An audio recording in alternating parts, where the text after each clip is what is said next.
Senator, we just monitored from your Facebook page this very curious post that you made about a few weeks ago, a few days ago, earlier this week ata, no? Referring to yung jukebox statement na galing sa Pangulo. I wonder if you can post that, put it on air. You were saying na jukebox, and you posted pictures of 3 whistleblowers. Enter the jukebox gang who dropped the coins to make them sing. Who dropped the coins to make them sing? Yan, okay. Yeah. Please elaborate, Senator. Tama yan. Yes. Nagpost ako sa Twitter, sa X, dahil nung makita ko yung si Jonathan Morales na nagbalik tanaw ako doon sa 2001-2002 na kung saan noong napasama siya doon sa Witness Protection Program. Ewan ko paano siya napasok doon. At inabutan niya doon si Ador Mawanay, pati si Rosbad. Maya-maya na lang, nag-join na siya sa chorus, nag-issue na rin siya ng press statement na ako, noong CPNP ako, involved ako sa illegal drug activities. Yun ang mga ginabato sa akin ni Mawanay noon, nakatang-isip, Katunayan, after a while, nag-retract si Mawanay, nag-apologize sa akin personally at saka publicly si Victor Corpus, si dating Pangulong Arroyo, saka sa kanyang libro, I think yung volume 2 niya, sinabi niya rin na yung pinahali, itong mga personalities na ito. At pati yung Philippine Daily Inquirer, nag-apologize publicly sa pamamagitan ng kanilang dyaryo. So, nung makita ko si Morales, naalala ko yung ginawa niya noong 2002. So, doon ang gagaling, doon yung hugot ng aking tweet. At ito'y wala namang kinalaman doon sa pagdinig sa mga hearing na sinasagawa ni Senator De La Rosa. So, let me repeat that, Mr. Senator. You're saying that at one point, si Morales, si Mawanay, at si Rosbad nagkasama-sama sa Witness Protection Program. Nag-abot sila doon, I think 2002. At si Morales, ang pakilala niya noong araw, siya si Agent Morris. Yun ang pagka-identify sa sarili niya.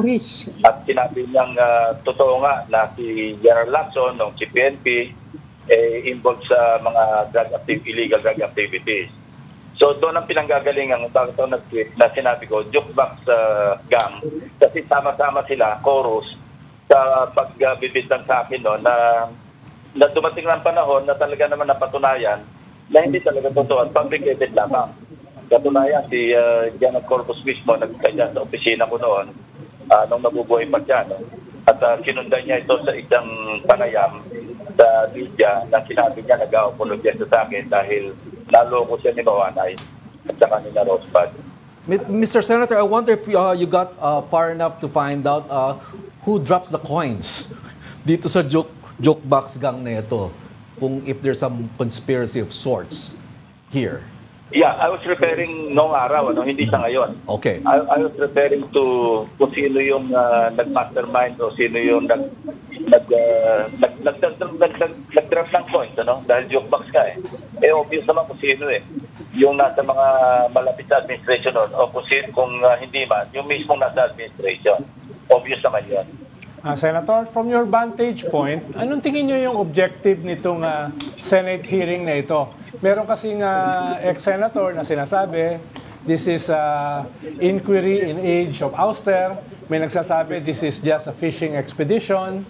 May nagsasabi na ito ay bahagi ng pulburon narrative. From your vantage point, matagal na sa Senado, anong tingin nyo yung layunin nito? At saka talaga bang ito ay pwede pang humaba ng humaba? Para hindi tayo mag-impin ng malik doon sa ginagawa ni Senator De La Rosa. Katunayan, nagkausap kami kahapon, nag-chat kami. Medyo mahaba yung thread namin. Kasi nakita ko yung kanyang pahayag na patungkol sa akin. At sinasabi niya na sinabi ko rin na aksaya ng panahon ng Senado ang kanyang pagdinig.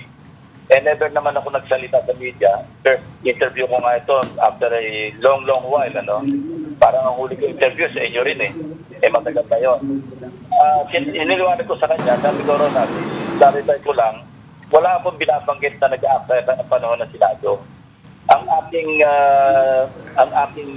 tweet ay tungkol kay Jonathan Morales na hindi hindi ka panipaniwalang personalidad. No? Dahil na-experience ako sa sarili dyan. At alam ko naman, siguro, I trust, na dahil nagkasama tayo sa PAOK nung araw at magkasama sa PNP, hindi ka rin naman siguro naniniwala. Kasi sinasigil siya sa akin nung araw na involved ako sa illegal drugs nung ako yung PNP. At in-acknowledge na naman na medyo may problema nga yung tao. So hindi ko na inurira kung ano talaga yung pakay. Pero ang sinasabi niya kasi, ang in aid of legislation, yung sa akin ito dahil nag-research ako ng konti, kasi sinasabi nila, narinig ko si Senator Tolentino, na wala tayong batas na nagpaparusa doon sa pag-handle at pag-share ng unauthorized sharing ng classified documents o classified information. Meron tayo noon yung Commonwealth Act number 616, naipasa to 1941, na ang batas ito nagpaparusa sa espionage and other related acts. So kung yun ang pakay nung committee ni Senator De La Rosa, pwede naman siguro mag-file ng bill na i-repeal yung Commonwealth Act 616. Dahil yung 616 na yon patungkol sa parang joint yun Kung ang i-share mo, unauthorized ka, i-share mo yung classified information about, not only about the Philippines, yung national security o national defense ng Pilipinas, pati ng Estados Unidos, kasi nga Commonwealth tong araw. So, kinakailangan siguro talagang i-repeal yung batas na yon. At ang tumbok nitong pagdinig na ginagawa, patungkol na ayon na rin kay Senator De La Rosa, para magsagawa ng batas, magbalangkas ng batas, para maparusahan yung unauthorized handling at saka sharing ng classified information sa dokumento. Okay, Senator, I guess na nakita nyo yung umikot rin sa social media, no, itong alleged authorization form na galing sa PIDEA, an authorization for surveillance. Doon nga sa bahay ata ng isang artista at saka nandun natin pangalan ng presidente ngayon. Na may punch hole. Oo, na may punch hole. I wonder lang, Senator, being somebody who has spent a long time in Intel, is there such a form done by intelligence agents for surveillance? Hindi. Alam nyo kasi, any intelligence operative, mula sa pinaka-bobo, pinaka-tamad, hanggang sa pinaka-scheming, pwede talagang sumulat ng intelligence information. Bakit sino? Pwede talaga magsulat ng anong klaseng information. Ang tanong, at lumalabas sa pagdinig, kasi napanood ko rin sa YouTube yung huling pagdinig, wala naman talaga sa record ng PIDEA nung araw at ngayon na mayroong pumasok na o na login o na i-file o na submit na intelligence report patungkol na sinasabi ni Morales. So kung gumawa man ng information si Morales dahil meron daw siyang confidential informant, hanggang sa kanya lang yon. So hindi rin natin maituturing na intelligence information yon or official intelligence information. Kasi hindi naman yun na isabit man lang even doon sa kanyang immediate superior for evaluation and eventually for validation. Kasi mahabang proseso yung kaya nga may mga production branch ang bawat unit, intelligence unit, para talagang himayin ng todo yung bawat information, intelligence information na pumapasok. Yung information na yun, hindi man lang dumaan doon sa proseso na dapat daanan ng isang intelligence information o intelligence report. Mukhang hindi ito lumabas na pulsa ni Morales. Kung susundan natin yung pahayag ng mga past and present Director General ng PIDEA. Pero sir, mula kina General Santiago, General Cacdag, hanggang kay General Moro Lasso, sinasabi nila wala silang makitang record. Yes, sir. Okay. Sir, but sir, yes, sir. May I play the devil's advocate here? Is it possible at all na meron ngang naibigay na dokumento going up the chain pero nag-disappear siya while going up the chain? Kasi alam mo naman record keeping sa Pilipinas itong ang amnesty application ni Trillanes biglang nawala. Bagamat naaprubahan na siya, pero nawala yung record. So may mga ganun din paminsan-minsan na hindi may paliwanag. Would that be possible or improbable? Hindi. Kailangan may paper trail pa rin Hindi pwedeng kung mawala yung record, makikita pa rin. Kasi di ba may sinasabi sila may mga control number na hindi naman wala sila makikita, trace man lang na control number. O ngayon, dahil sa panahon ngayon, medyo medyo highly technical na tayo, may mga barcode na. Okay. So once na ito i-submit, hindi pwedeng makakalusot ito maski nawala yung report o yung record. May matatrace ka pa rin palatandaan na naisabit yung report. Tapos nawawala. Ito, ang sinasabi ng PDEA, base doon sa napanood ko, walang control number, walang sisingit na control number doon sa dalawang panahon, dalawang periods na sinasabi doon. So talagang wala pumasok ng intelligence report. Si Morales lang makapagsabi, wala nagtatanong sa kanya, ano nangyari doon sa report, sinabit niya ba? Mukhang hindi niya na-submit o hindi na-file. Okay. Parang yung dokumento ata, Senator, is a document for... itong PDEA leaks na to sa destabilization. You're being a former PNP chief, marami pa rin kayong contact hanggang ngayon sa mga police, both active and retired. May nababalitaan ba kayo na active na destabilization efforts ngayon? Wala akong information. Yung sinasabi ni Senator Trillanes, wala akong similar information na ganon. Okay. At saka walang anong issue, wala akong makitang issue para magkaroon ng destabilization o yung tinatawag na, alam mo, hindi naman yan araw-araw o taon-taon pwede mangyari, di ba? Dalawang beses nga lang nangyari yan, 1986 at saka 2001. Yes. Okay, Senator, I'd just like to go back to that document that went around. Is there such an SOP for intelligence agents to fill up a form before they do a surveillance? Yun lang po. Hindi. Kailangan ipagpaalam mo, magla-log out ka eh. Kung lalabas ka, magla-log out ka doon sa logbook. At sasabihin mo, meron kang pinapalo, pinopursu na intelligence report. Okay. Dapat merong ganon. Kung wala, authorize yung kanyang lakad. Okay. Senator, you mentioned the war. Hinarang daw ni Paquito Ochoa, who was the executive secretary at the time. Is that also possible? Nangyayari din ba yon na pwedeng pigilan ng Malacanang at actually pwedeng ipadukot ng Malacanang kung ano man yung dokumento? Is that possible? I don't think so. Kasi nga sabi ko nga, maski nawawala yung dokumento, merong tracer pa rin yan eh. Kasi may logbook eh. Hindi mo pwedeng burahin yung logbook kasi lalabas doon merong bakante o merong tawag dito na blacken na portion. Maging questionable yun. Okay, Senator, you mentioned a while ago na those behind, yung mga si Mawane at saka si Rosebud, those behind them were supposedly malapit sa administrasyon dati, yung dating administration. In this case, with this PDEA leaks of involving Morales, where do you trace this effort now? Kasi ibang administrasyon na ngayon, marami ng administrations ang nakaraan. So where do you think this is coming from? Well, mag-stick tayo sa facts. Ano? Kay Morales galing yan, may character nga ito si Morales at meron siyang reputasyon na talagang sumasakay sa mga issue at kung sino man yung nakikinabang doon sa kanyang ginagawa, hindi natin alam yon. Okay. Nandun lang tayo within the realm of the speculation, hindi tayo lalabas doon.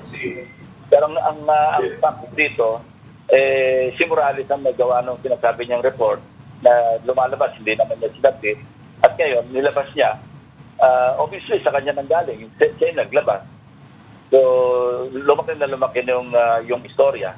Okay, so for the record, Senator, you find Morales to be an unreliable source? Very unreliable kasi ako nga personal experience eh. Napatunayan naman na talagang puro fabrication yung inakusa sa akin. Napatunayan mismo si General Corpus, delayed General Corpus na siyang parang central figure doon sa mga kumalat na balitang meron akong 700 million between myself and Erap, President Erap, meron daw $728 million kami na naka-exhaust all over the world, ano? Patunayan, nung lumabas yung mga account numbers na pinalabas ni Bawanay, ako pa nga yung sumulat sa regional director ng Citibank kasi merong Citibank na nabanggit doon na nakabase sa Hong Kong. Kasi nagduda na rin ako noon, nag-alala ako, baka mamaya meron nag-deposito ng pera sa kunwari pangalan ko at sila rin naman ang pwedeng mag-withdraw para lang may pakita na meron ako talagang bank deposit. At ako na mismo nagkusa, dahil naging curious din ako, sumulat ako sa regional director ng Citibank based in Hong Kong. At sagot sa akin, nag-reply sa akin, official document din, na sinabing yung pattern, yung code na sinusunod, hindi pattern ng bank deposits, kundi credit card. So doon pa lang, alam ko na talagang naggawa-gawa ng mga numero si Ador Mawanay. Na eventually, napatunayan nga kasi aside from yung retraction niya, through his lawyer, si Tony Raymond Fortun, kasi siya nag-communicate sa akin, na gusto rin makipag-ugnayan ni Mawanay sa akin dahil gagawa ng retraction. Sabi ko, hindi ko na kailangan makipagkita sa kanya. Bigyan niya lang ako ng si Atty. Fortun, bigyan na lang ako ng kopya ng retraction, yung affidavit. Pagkatapos sunod-sunod yun nga, General Corpus, tapos si Jemay sa kanyang libro, sinabi niya rin na naisahan siya. Si Morales doon siya nakikoros So ano ngayon ang conclusion ko kay Morales? Copy and paste passion yung kanyang ginawa Kung ano yung akusasyon ginawa ni Mawanay at ni Rosbad, copy-paste niya lang At yun ang inilabas niya sa media. So anong klaseng tao to? Sa ngayon, lalabas ng ganyan, alam ko yung reputasyon niya, at kaya nga lang ako nag-tweet ng ganon, kasi nga, ang pinagugutan ko, yung na-experience ko sa kanya nung araw. Wala, nothing to do with President Marcos, nothing to do with whoever could be behind him, sa pagsasagawa nitong kanyang sinasabing today, yung dokumentong mali. So sa pagdiligas sa napanood ko, lumalabas talagang wala namang katuturan. Yung Senator, kanyang... Senator, napanood ko kasi yung mga interviews ni Senator Bato. Pinapangatawanan niya sa lahat ng interviews, even dito sa Storycon, na yung dokumento ay authentic dahil merong butas ng puncher sa gilid, no? At saka authentic daw si Mawanay. Si Morales. Ang pinagtataka ko, Senator, dahil naging chief PNP naman kahit papano si Senator Bato, bakit ganun yung kanyang tindig dun sa authenticity ng dokumento? Ganito, yung assertion niya na yung dokumento nag-e-exist. Ako, nire-enforce ko pa ngayon sa tweet ko, sinabi ko, yung leaked document exists. Talaga nag-e-exist yung ginawa ni Morales Ang problema, hindi naman yung sinumite para ma-evaluate ng maski yung kanyang immediate superior. So, sabi ko nga, scrap of paper Kasi maski sino nga, sabi ko nga kanina, maski sino pinaka-bobo at pinaka-tamad, pinaka-katugan na intelligence operative, hanggang sa pinaka-scheming na, pinaka-matalino na, pwedeng gumawa ng intelligence report. Right. Pero anong value ng intelligence report mo kung hindi man lang dumaan sa proseso na inilag mo man lang sinabit ko para ma-evaluate, para ma-validate. Kasi napakahabang proseso niyan na yung pag-validate ng information. Nagkaroon ng mga regular intelligence parang nag-gather lahat yung intelligence community, workshop, nag-workshop yan kaya nga nagkakaroon tayo ng mga order of battle, tapos yung mga sources ng mga intelligence information dahil ito'y in-evaluate ng iba't ibang intelligence unit, ng ISAP, ng PNP Intelligence, ng Armed Forces Intelligence, Army Intelligence, lahat na. Hindi man lang umabot ito sa kanyang immediate superior. Anong tawag mo doon sa kanyang intelligence report? Diba, scrap of paper? Okay, Senator, 4 days ago... sabi niya, kaya nga daw kaya gusto niyang i-surveillance. That's part of the validation process. Tama ba yung step na yon na meron kang intel, magso-surveillance ka para ma-validate o paano pag-validate nun through the agencies? Kung hindi niyo muna iso-surveillance, ano ba yung sistema ron? Kasi yung sinasabi naman nila, Senator Bato, na kaya daw hindi nga na-validate dahil hindi natuloy yung surveillance. Yun ang allegation ni Morales. Papaniwalaan ko ba si Morales? I can only speak for myself. And siguro, yung mga PIDEA na dumalo sa pagdinig, ilang Director General ng PIDEA nandun, isa sinasabi nila, ang gulo-gulo ni Morales. Lahat sila ginugulo. Okay, Senator, 4 days... Paniniwalaan ko between General Lasso, General Capdac, General Santiago, lahat na naging PIDEA Director General and Morales, sino mas papaniwalaan natin? Okay, Senator, 4 days ago, you posted on Twitter a picture of Senator Bato de la Rosa with the words, "Learn faster, know better. Our second career is laden with crabs and sycophants." Please elaborate, Senator.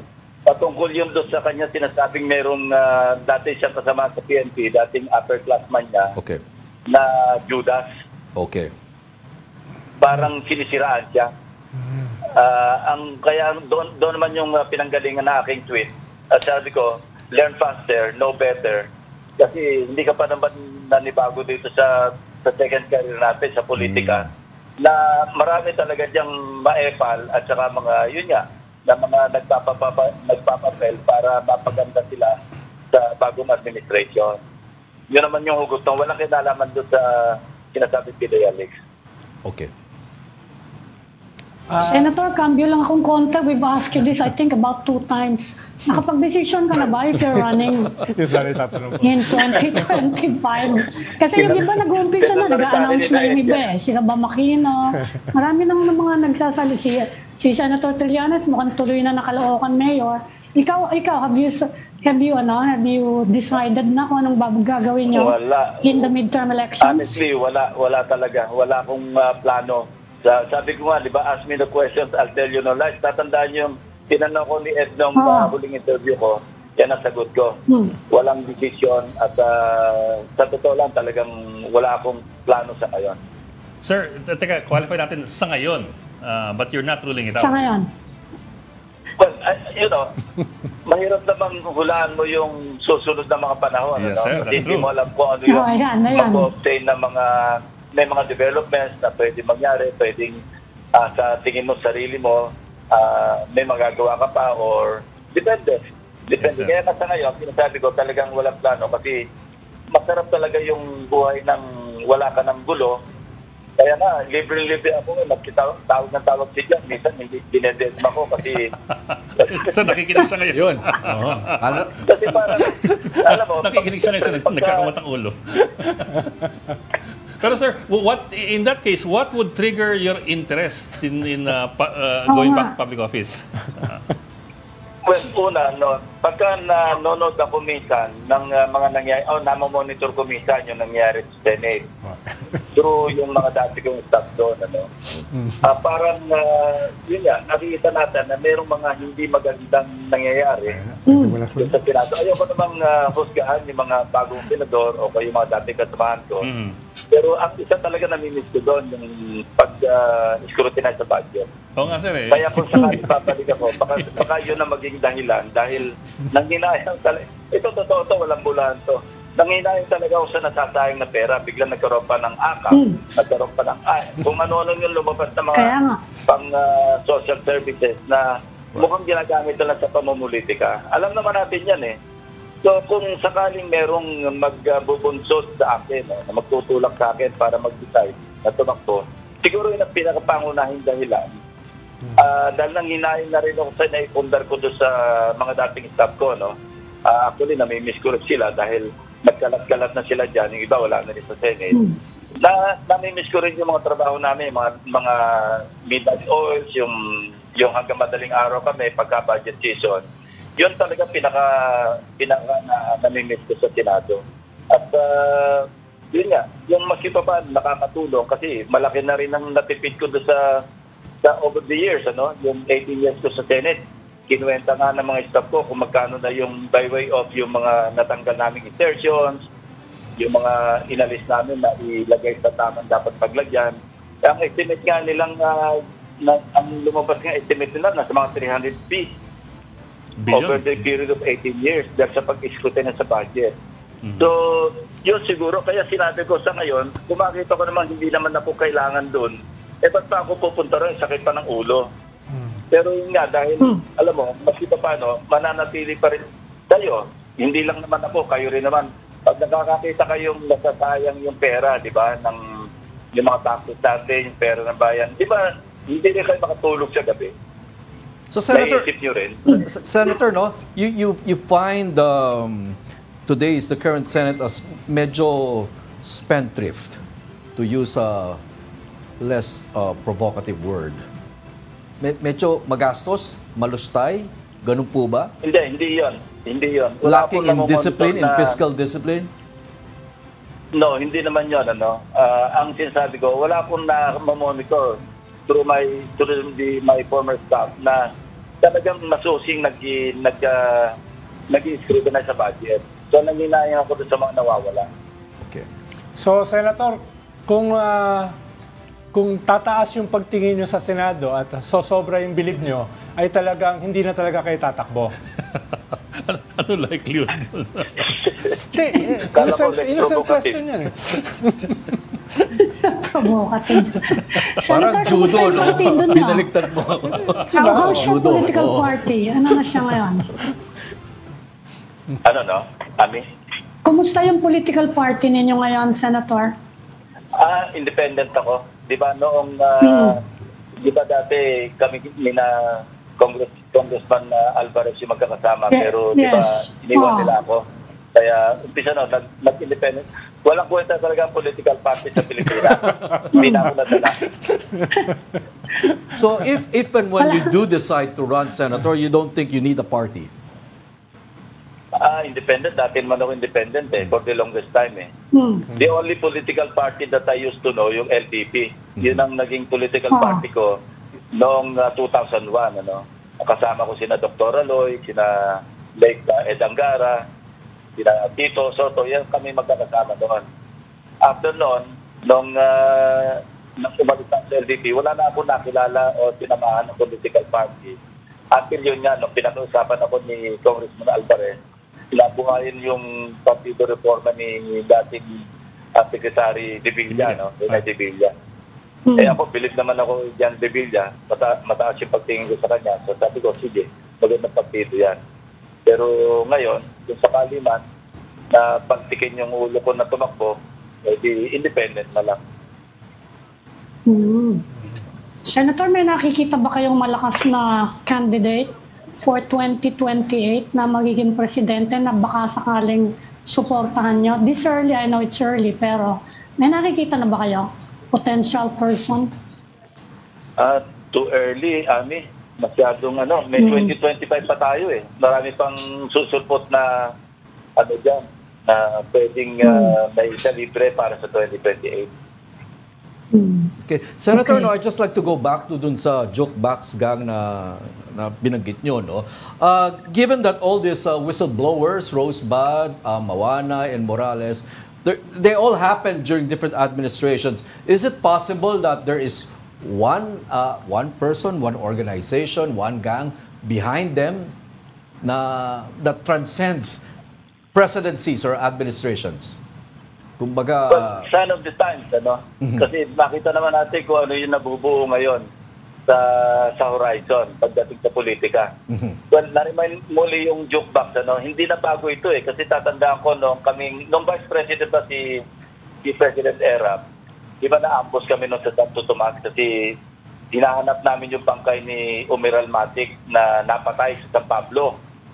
Noong papunta kami sa Santo Tomas, naambos kami, pinaulan na kami ng M203 at halos katabi lang namin yung punong nyog, nalalaglag yung sanga ng punong nyog, yung mga dahon, halos malapit na sa amin. Tapos sinabi ko lang naalala ko lang kasi napag-usapan ng Jokebox, sabi ko kay Vice President Erap, sabi ko, sir, monitor ko sa radyo na maganda naman yung account dito sa ginagawa natin. Ang bulong niya sa akin, Jokebox yan, sabi niya. So natawa na lang ako. Ibig sabihin, yung Jokebox hindi lang applicable sa mga lumalabas na kunwari whistleblower, kundi pati rin sa media. I'm sorry, pero minsan napapatungkol lang din ng Jokebox yung ilang miyembro ng media. Kasi naalala ko lang dahil sa akin ni President Erap nung PICC pa kami. Sabi niya, natawa lang siya dahil sabi ko, maganda yung account sa radyo, sir, naririnig ko sabi niya, Jokebox yan. Pero totoo naman, sir. Well, to be fair, ginagamit din natin dati at college. It's so 80s at saka so 70s Laglagan mo ng pera, ng 20 o... Mamili ka ng kanta, yun ang kanta yan. Tutugtog na yung kakanta na yan. But I just wonder, kasi Senator, whether it's a whatever term you want to call it, black gang, whether it's part of one group, if there's one group behind all these three people. Na etong SOP nila, when there's a controversy over illegal drugs, they come in with this same narrative, with this same playbook, and it depends on who will drop the coin. For a fee. For a fee, parang ganon. Doon sila. Hindi, nagtatranscend Hindi naman isang isang grupo lang, isang personality. Sabi ko sign of the times, or kung sino yung pwedeng makinabang doon sa kung sino yung magagamit naman na tutugtog pag inulugan ng coin, yun. Not necessarily one and the same person. Okay. Senator? Pero practice naman, alam na rin naman natin yan na practice yan eh. Naghahanap ng mga karakter na po pwedeng pumapel sa yung katulad ni na Morales, yan, na talagang matabilang dila, pero yung gawain naman hindi kanais-tayo. Senator, kung sakaling papipiliin kayo, sino yung mga gusto nyong maibalik sa Senado or makapasok sa Senado dito sa parating na midterm election? Ayun na, mahirap na sagutin katanungan.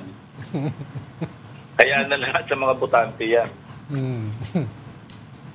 Pero Senator, may tutulong ba kayo sa any candidate in 2025?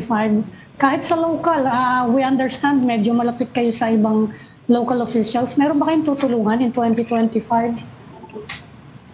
Kung hindi na ako lalahok, hindi na ako babalik, bakit pa ako makikialam? At sarap ng buhay ng tahimik, di ba? Okay. Makakatulong naman ako sa ibang paraan eh. Yun nga, pwede kang pamisan-misan pumuna ka. Tulad nung maski wala na ako sa Senate, di ba? Medyo maski pa paano, may pakailan pa rin sa budget kasi nakikita ko yung takbo.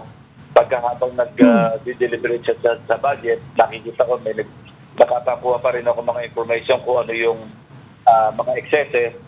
So, maski pa paano, pumupuna pa rin ako doon para na sa gano'n naman, may mag-react. At totoo naman, maski itong budget sa 2024, nang deliberate ng 2023, maski pa paano, meron naman ako naiambag doon na intangible nga lang, kasi wala ako doon. Pero Senator, kayo lang ang senador na hindi tumatanggap ng pork barrel eh. Kaya kung hindi kayo babalik, walang magiging simbolo nung ganong klaseng halimbawa na dapat sana ginagawa ng karamihan sa mga senador. Alam mo Ronald, yan ang sinabi ko kanina, kung sakali mang magbabago isip ko na bumalik, yan talagang pinapangunahing dahilan kasi alam mo, taxpayer tayo para-pareho, tapos nakita natin na sasayang, na yung pera ng yung kapanampayan. Kasi, alam mo, noong 2001, natatanda ko, alam nyo ba ang national budget natin kung magkano? Yung unang budget year ni Mrs. Arroyo, 800 billion.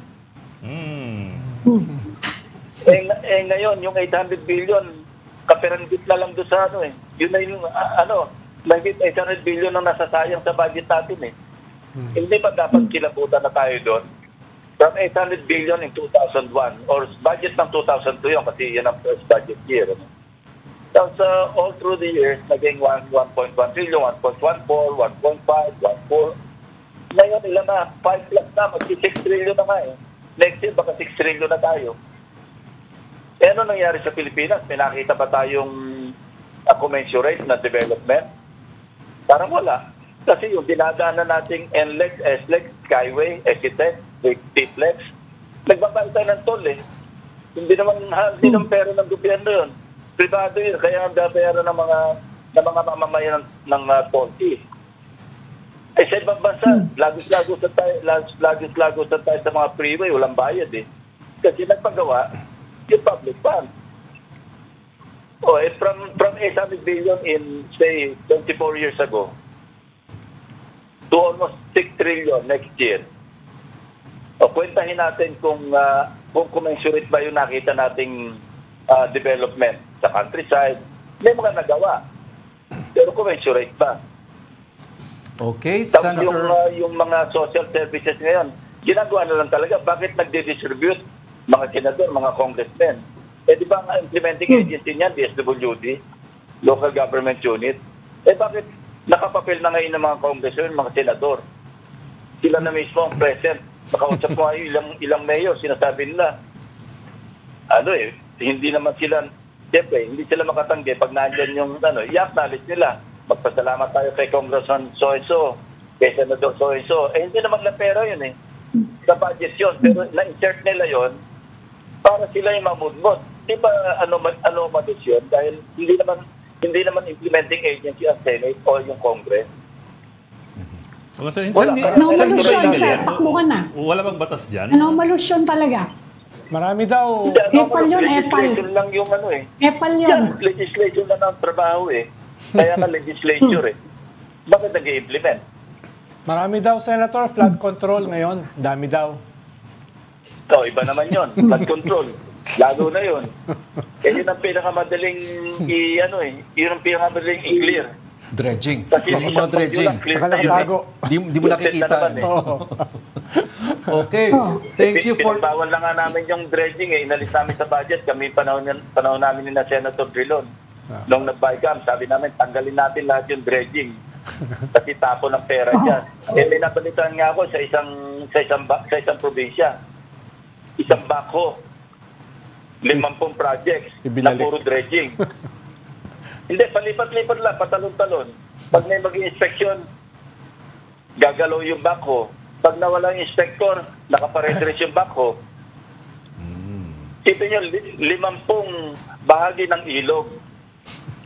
So, 50 projects. Iisang backhoe yung ginamit. Okay. Magkano na walang pera doon? Former Senator Ping Lacson, maraming salamat po. Yeah. Thank you for joining the Storycon. Thank you very Maraming much. salamat, Senator.